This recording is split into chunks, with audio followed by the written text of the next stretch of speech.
Welcome back and thanks for staying with us. After years of building lives abroad, returning residents and expats are bringing back more than memories to their home countries, furniture, vehicles, and dreams of a fresh start.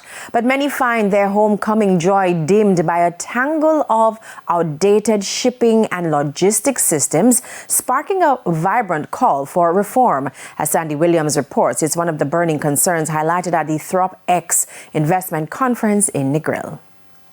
For many returnees, shipping possessions back home feels like navigating a maze blindfolded. Boxes get stuck in customs, documents vanish into bureaucratic black holes, and costs balloon without explanation. Once you actually arrive in Jamaica, the shipping experience is very opaque. It's extremely frustrating. Things that should take maybe a couple of hours end up taking an entire day. Patrice Davis returned to Jamaica a few months ago, and her story is no different. I actually had a moving company arrive at the wharf at 8:30 as we were instructed. By the time when they arrived, nothing had been cleared. So they ended up spending the entire day. Some were actually even locked in a warehouse for a couple of hours while people went on lunch break. Literally locked in the warehouse while people were on the work. So they ended up. So not only was I not able to have my items moved at 8:30 as they demanded, they ended up spending the entire day. Tiffany Grant recently shipped 2 barrels into the island. The experience was interesting. I mean, I went to the wharf in Montego Bay. It was like an all-day event. I learned once I got there that my kids couldn't come, and so the taxi driver had to watch my kids, which was an awkward situation.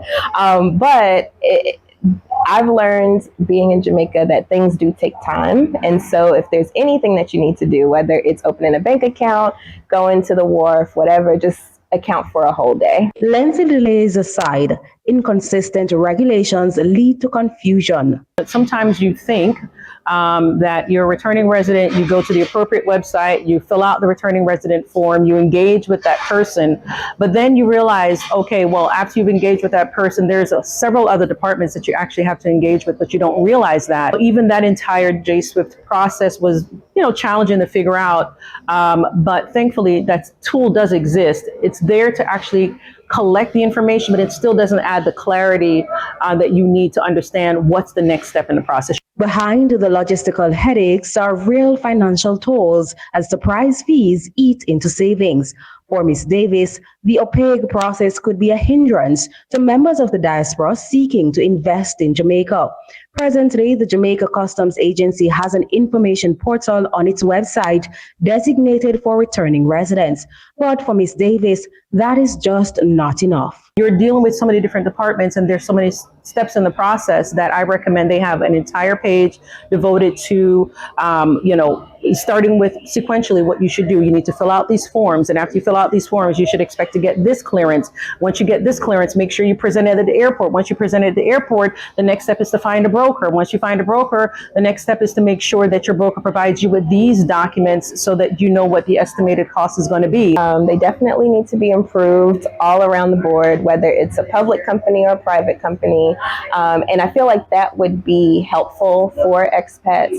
By improving shipping and logistics, the country could roll out the red carpet for returning residents and expats, turning logistical hurdles into opportunities for connection and national growth. Sandy Williams, TVJ News. We need